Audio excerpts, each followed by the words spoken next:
आज हम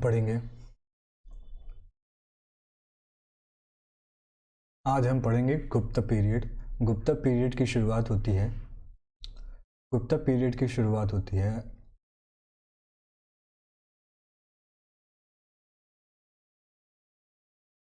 275 से 350 एडी तक। और गुप्त पीरियड के जो फाउंडर थे वो थे श्रीगुप्त, जिन्होंने इसकी स्थापना 275 एडी में की थी। उनके बाद उनके बेटे यानी घटोत्कच आए। वो इतने इम्पोर्टेंट रूलर नहीं थे, सो उसका तो उसके बारे में हम नहीं पढ़ेंगे। अब हम जानेंगे क्या वो कारण थे, रीजंस थे, जैसे कि गुप्ता का पीरियड का विस्तार हुआ। ये हम पढ़ने की कोशिश करेंगे, रीजंस जानने की कोशिश करेंगे। तो पहले इसको हम इसको पेन को सही कर लेते हैं। अब ठीक है। रीजंस ऑफ इमरजेंस था, पहला तो ये था कि आयरन का इस्तेमाल बहुत बड़े स्केल में होना एक कारण ये था, जिससे कि एग्रीकल्चर हुआ, surplus of agriculture, surplus of grain आने लगे। इस एक कारण तो ये था। दूसरा था गंगा यमुना दोआब। गंगा और यमुना के बीच का जो रीजन है उसे गंगा यमुना दोआब कहते थे। वेरी रिच फर्टाइल, इसमें आपको एलुवियल सॉइल मिलती है, बहुत रिच होती है। यहाँ पे राइस, वीट और कई प्रकार की प्रोडक्शन किया जा सकता है। रिच फर्टाइल का यूज़ की वजह से बहुत ज़्यादा प्रोडक्शन होने लगा।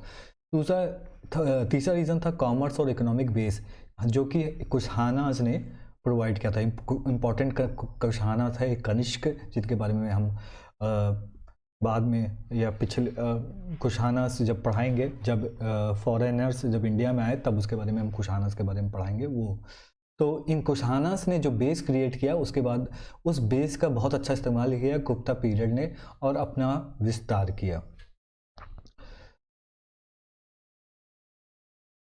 अब इम्पॉर्टेंट रूलर हैं गुप्त डायनेस्टी के चंद्रगुप्त प्रथम। चंद्रगुप्त प्रथम is a important king of Gupta dynasty के इम्पॉर्टेंट किंग है। इन्होंने शादी की एक लिच्छवी प्रिंसेस ऑफ नेपाल। लिच्छवी जो थे वो क्षत्रिय थे, क्षत्रिय।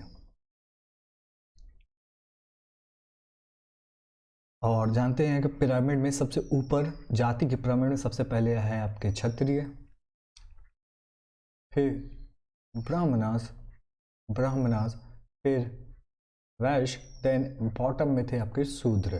तो ये जो गुप्तास थे वो वैश्य ओरिजिन के थे, और वैश्य ओरिजिन के होने के कारण इनको सब्जेक्ट में यानी कि प्रजा में इतना सम्मान नहीं मिल रहा होगा। इसलिए अपने इसे सोशल प्रेस्टीज को मेंटेन करने के लिए चंद्रगुप्त प्रथम ने शादी की लिच्छवी प्रिंसेस कुमार देवी ऑफ नेपाल, और इससे जो कि क्षत्रिय थी, जिससे कि ये हुआ कि उनकी जो सोशल प्रेस्टीज में इजाफा हो गया, यानी इंक्रीज हो गया। और क्योंकि वो लोग गुप्ता वैश्य हुआ करते थे। और चंद्रगुप्त प्रथम ने अपना कैपिटल बनाया पाटलिपुत्र, पटना। मॉडर्न डे पटना को ही पाटलिपुत्र कहते हैं। और अपने राज्य अभिषेक में जिस दिन वो गद्दी पे बैठे, उन्होंने एक वल्लभी संवत, संवत का मतलब होता है कैलेंडर, कैलेंडर की शुरुआत की 319 एडी में। 319 एडी एक इम्पॉर्टेंट डेट है, जिस समय चंद्रगुप्त प्रथम ने वल्लभी संवत की शुरुआत की अपनी राज्याभिषेक वाले दिन। संवत में तो आपने पढ़ा हुआ कि हमने पढ़ा हुआ है कि कुशानास ने भी संवत, कुशाना डायनेस्टी के जो राजा थे उन्होंने भी 78 एडी में एक संवत चालू किया, जो आज भी यूज़ होता है इंडिया में। वल्लभी संवत की सबसे इंपॉर्टेंट है कि वल्लभी संवत की शुरुआत की 319 एडी में। किसने की? चंद्रगुप्त प्रथम ने। और चंद्रगुप्त प्रथम ने। और उसके बाद इंपॉर्टेंट रूलर आते हैं हमारे समुद्रगुप्त, और इनके बारे में ज़्यादा जानकारी इलाहाबाद प्रोसेस थी, यानी कि अशोक के माइनर पिलर एडिक्ट से जानकारी मिलती है, minor pillar edict of Ashoka. इनको ये चंद्रगुप्त प्रथम और लिच्छवी प्रिंसेस के बेटे थे समुद्रगुप्त, और इन्होंने वायलेंस प्लस कॉन्केस्ट से टेरिटरी जीतना शुरू किया। वायलेंस प्लस कॉन्क्वेस्ट से बहुत सारी टेरिटरीज जीती। और इनके बारे में कहा जाता था कि इन्होंने कभी कोई डिफीट देखी नहीं थी। और विलियम V.A. स्मिथ ने इनको नेपोलियन ऑफ इंडिया भी कहा था। ये आगे पढ़ेंगे। और इनके एक कोर्ट पोएट थे हरि सेन, जिन्होंने इनके कार्यकाल के बारे में ग्लोइंग अकाउंट दिया। इनके जो पीरियड था उसका ग्लोइंग अकाउंट अब हमें जो कि लिखा हुआ मिलता है minor pillar edict of Ashoka में, जो हमने मौर्यन में अशोक के पिलर एडिक्ट पढ़े थे। अशोक द्वारा बनाया गया ये माइनर पिलर एडिक्ट है। और कौसाम्बी पिलर एडिक्ट भी इसे कहते हैं। एडिक्ट मतलब होता है लाइन। अब हम विक्ट्रीज और समुद्रगुप्त की विक्ट्रीज के बारे में बात कर लेते हैं। तो इन्होंने पहले इन्होंने 4 कैटेगरी के राजाओं को हराया। पहले कैटेगरी में वो क्या करते थे, पहले जैसे गंगा यमुना की भी बात कर लें, जो आसपास के राजा हुआ करते थे उनको डायरेक्ट हरा के उनकी टेरिटरीज को जीत लिया करते थे। ये हो गया आपको डायरेक्ट उनकी टेरिटरीज को जीत लिया करते थे। और उसके बाद वो राजा हुआ करते थे जो कि फ्रंटियर किंग्स, थोड़े दूर के राजा हुआ करते थे। फ्रंटियर किंग्स उनको मजबूर किया कि अपनी सुप्रीमेसी करने में, और उनसे ट्रिब्यूट्स लिया प्लस टैक्सेस। अब बात करते हैं साउथ के राजाओं को जो उन्होंने हराया। साउथ के राजाओं को हरा के डिफीटेड बट रीइंस्टेटेड मतलब वापस उस गद्दी में बिठा दिया। इसके पीछे एक रीज़न हुआ करता था क्यों रीइंस्टेट किया गया साउथ के राजा, जैसे कि पल्लवास इनको इसलिए किया कि वो नॉर्थ में बैठे बैठे साउथ को कंट्रोल नहीं कर सकते थे। अब बैठे हुए हैं नॉर्थ में और साउथ में पल्लवास हैं। अब इनको कंट्रोल कैसे करेंगे, ये कभी भी डिफेक्ट कर सकते थे, रिबेल कर सकते थे। तो उनको रीइंस्टेट कर दिया और उनसे टैक्सेस लेना शुरू किया। चौथा थे कि थोड़ा दूर दराज के राजा, डिस्टेंट किंग्स, उनके पर भी ऐसे प्रभाव बनाया कि भैया उन्होंने भी उसकी सुप्रीमेसी, जो कि समुद्रगुप्त की सुप्रीमेसी को मान लिया। इन 4 तरीक़ों से उन्होंने कॉन्क्वेस्ट करके टेरिटरीज़ को हटाया, कुछ टेरिटरीज़ को ट्रिब्यूटरीज बना लिया जिनसे उनको टैक्सेस मिलते थे। ईस्टर्न हिमालयस के जितने किंगडम है उन्हें जीत लिया। फॉरेस्ट किंगडम विंध्या रीजन, जो कि बहुत इंपॉर्टेंट हुआ करता था। विंध्या रीजन इसलिए इंपॉर्टेंट था, वो रीजन इसलिए जीतने के लिए बहुत ज़रूरी हुआ समुद्रगुप्त के लिए कि उन्हें साउथ में जाने के लिए विंध्या रीजन की ज़रूरत पड़ती थी। उसके बाद वो डेक्कन तक पहुंचे एंड डिफीटेड पल्लवा रूलर्स साकार्स और कुशानास को भी उन्होंने डिफीट किया। उसके बाद हम बात करते हैं माइनर पिलर एडिक्ट, जो अशोका की कौशाम्बी पिलर एडिक्ट। ये एक तरीके का एडिक्ट पिलर हुआ करता था और जिसमें कुछ लाइनें लिखी गई थी। इसमें कई राजाओं ने कई डायनेस्टी में लिखा गया था। पहले तो मौर्यन डायनेस्टी के अशोका के बारे में भी जानकारी मिलती थी। इसमें डोनेशन मेड बाय कारुआकी, जो कि प्रिंसेस थी, ये क्वीन थी अशोका की, कारुआकी के बारे में जानकारी मिलती थी। समुद्रगुप्त ने भी इसमें अपना रिकॉर्ड्स लिखवाए थे, अपने जीत के बारे में, विक्ट्रीज के बारे में भी हमें जानकारी मिलती है। उसके बाद हम जाते हैं कि जहांगीर, मुगल एम्परर जहांगीर के बारे में भी जानकारी मिलती है। तो ये बहुत ही इंपॉर्टेंट पिलर हो जाता है जो कि कौशाम्बी में है। प्रयाग प्रशस्ति और प्रयाग स्तंभ ओरिजिनली इंस्टॉल्ड बाय अशोका। ये हो गया आपके बारे में minor pillar edict of Ashok. अब हम उस समुद्रगुप्त के समय में मेघवर्मन राजा के बारे में सुनते थे। वो श्रीलंका के राजा हुआ करते थे। उन्होंने एक एम्बेसडर भेजा समुद्रगुप्त के दरबार में, और वो चाहते थे कि एक बुद्धिस्ट मोनेस्ट्री गया बिहार में इस्टेब्लिश करना। और दिस परमिशन वाज ग्रांटेड। ये शो करता है कि रिलीजियस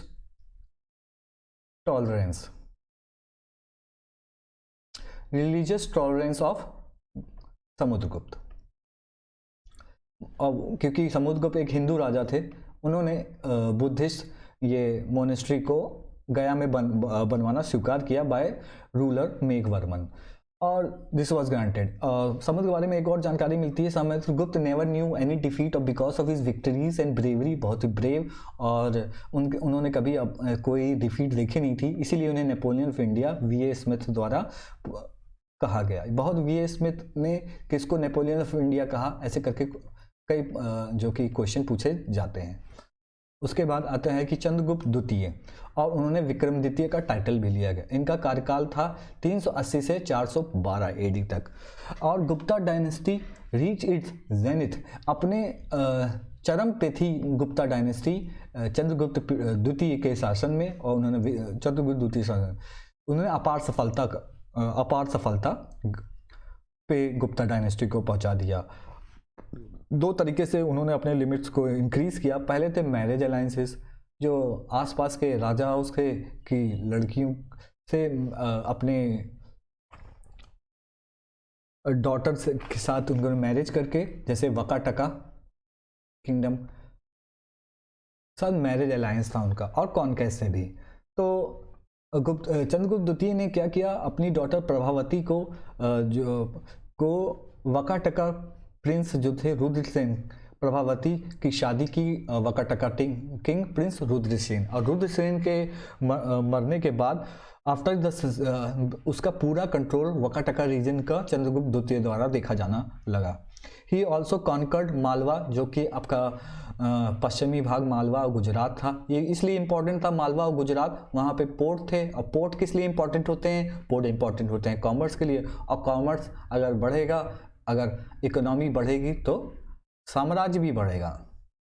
तो बहुत इंपॉर्टेंट था मालवा और गुजरात। ये जीता कहाँ से, किससे, शाका रूल करते थे मालवा और गुजरात, उनको हरा के उन्होंने मालवा गुजरात भी जीत लिया। फिर उज्जैन को अपना सेकंड कैपिटल बनाया। पहला कैपिटल क्या बनाया होगा, पाटलिपुत्र होगा। और ये इनके लिए बहुत इंपॉर्टेंट था, पहली बार सिल्वर कॉइन इंट्रोड्यूस किया चंद्रगुप्त द्वितीय ने, यानी चंद्रगुप्त सेकंड ने फर्स्ट टाइम सिल्वर कॉइन को इश्यू किया।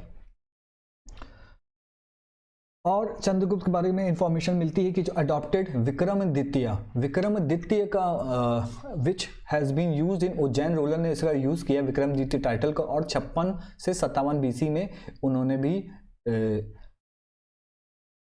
एक संवत निकाला, विक्रम संवत।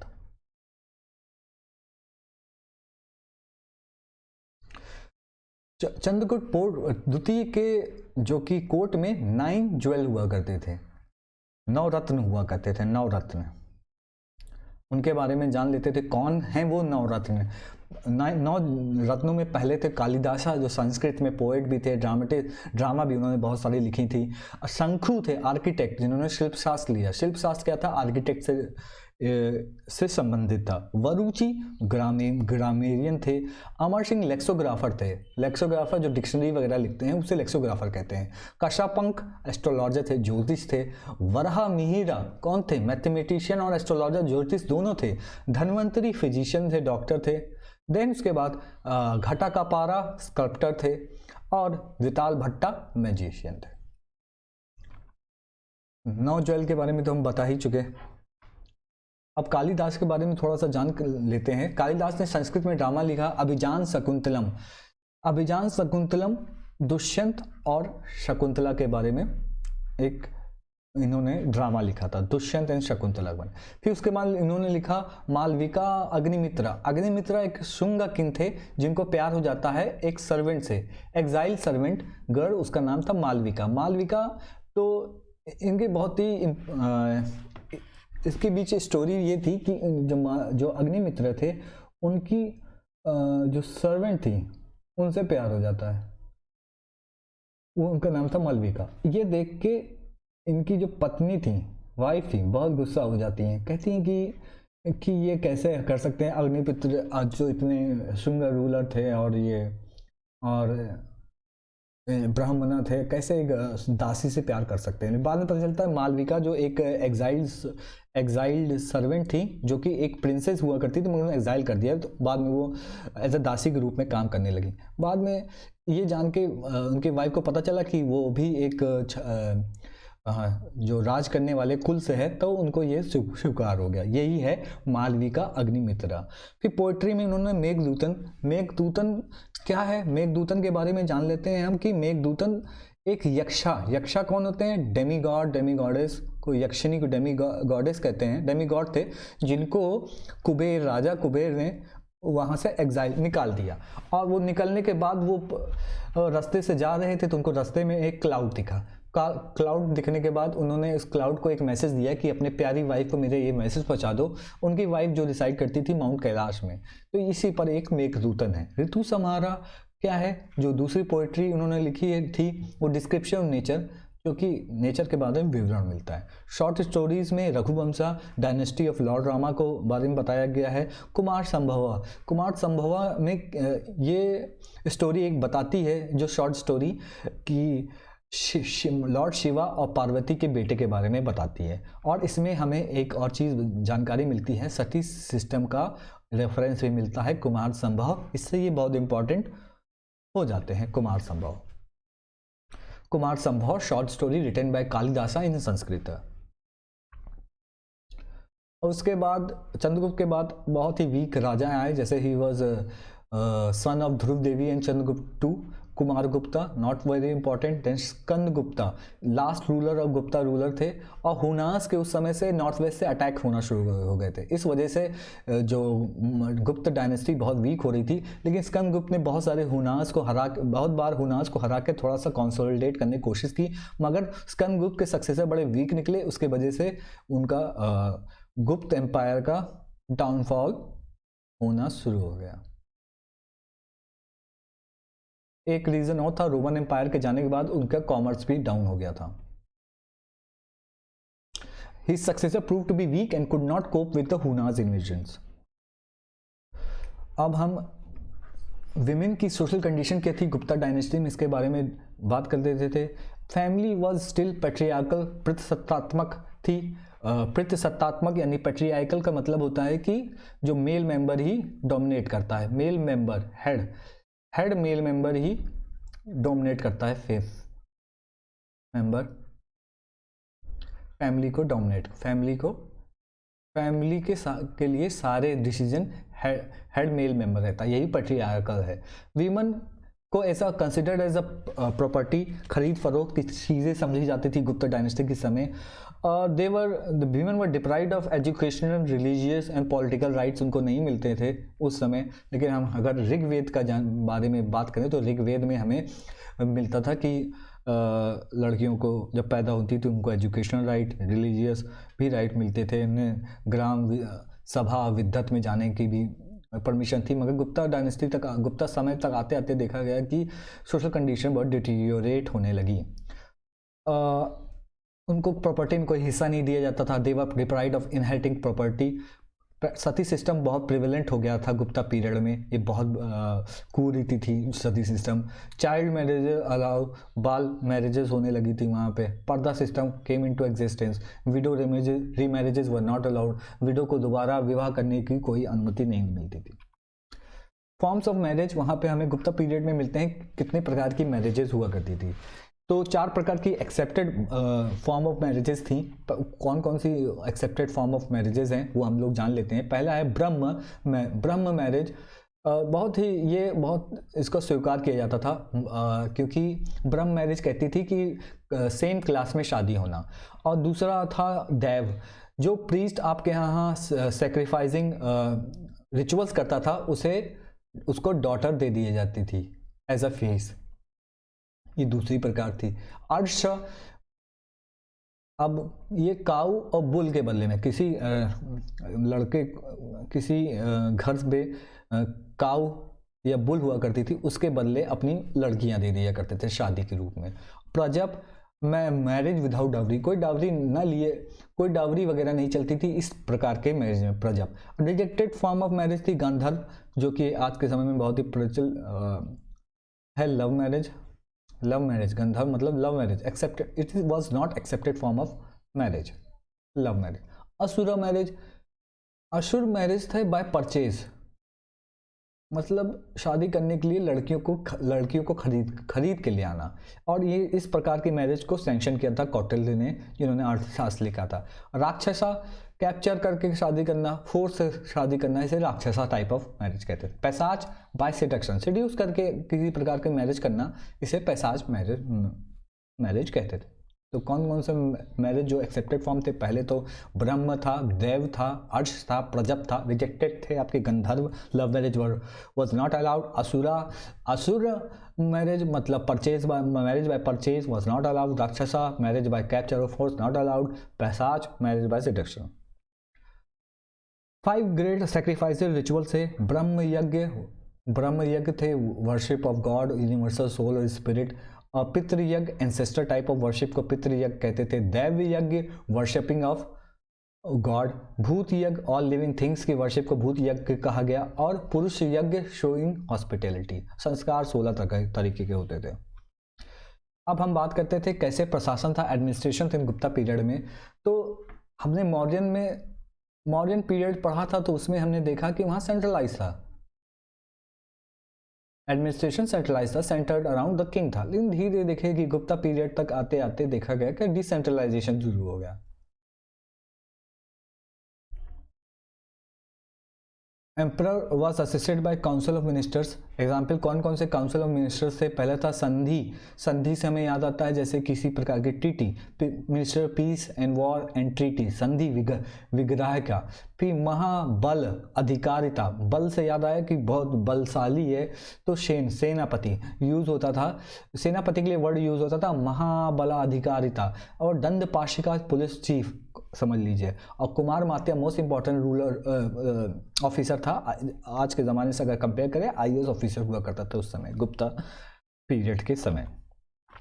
और प्रोविंशियल एडमिनिस्ट्रेशन के देखने के लिए, प्रोविंशियल एडमिनिस्ट्रेशन को जानने से पहले जान लेते हैं भुक्ति क्या है। भुक्ति था प्रोविंस या मान लो देश। उसके बाद आते थे डिस्ट्रिक्ट्स, जिसके हम लोग कहते थे, उस कहा जाता था विषयास। विषयास क्या थे? डिस्ट्रिक्ट।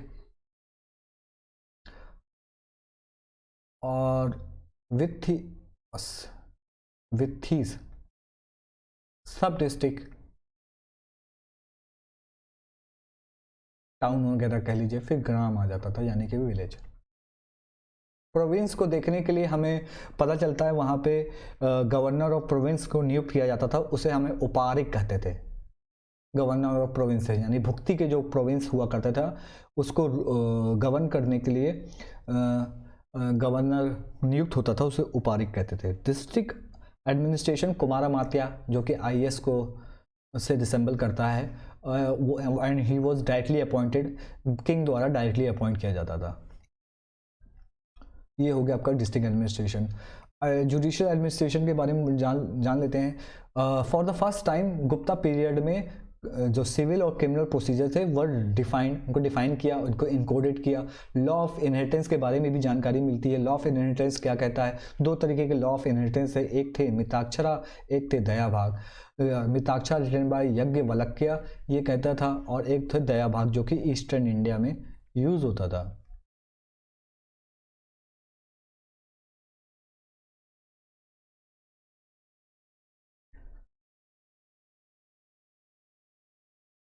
मिताक्षरा में लिखा कि मिताक्षरा में ये बताया गया, अगर किसी के पुत्र अगर चाहे तो अपने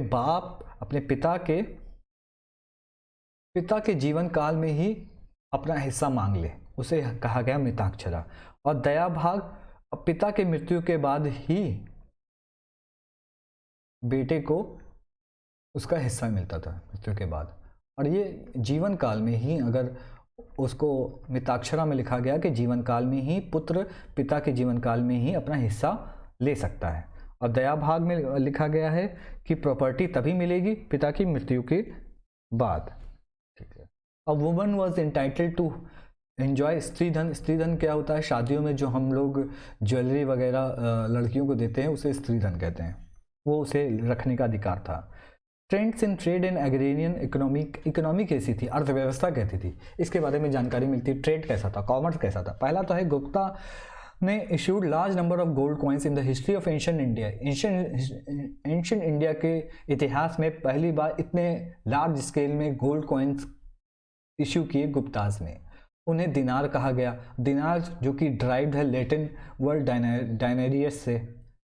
और सिल्वर कॉइन भी इन्होंने गुप्ता के समय में रुपया कहते हैं। अब सिल्वर कॉइन के बारे में जान लेते हैं कि सिल्वर कॉइन पहली बार चंद्रगुप्त द्वितीय विक्रमादित्य ने इशू किया था। Largest number of Gupta coin had been recovered from excavation from Bayana कहाँ है? भरतपुर राजस्थान में। वहाँ पे गुप्ता कॉइन्स के एक्सकेवेशन में बहुत सारे गुप्ता कॉइन्स मिले हैं, जिससे हमें गुप्ता पीरियड के बारे में काफ़ी जानकारी मिलती है। In the year 550 AD Guptas trade with Roman empire started to decline. जो रोम साम्राज्य के साथ गुप्तास का ट्रेड होता था, उसे हमने जाना कि वो बहुत डिक्लाइन होने लगा था। जो सिल्क ट्रेड किया करते थे, उसके बाद से ही डाउनफॉल शुरू हो गया गुप्तास का। ये पार्ट 1 है। बाकी बारे में रिलीजियस आर्क एंड आर्किटेक्चर और चीज़ें हम पढ़ेंगे मिसलेनियस पार्ट 2 में। Thank you.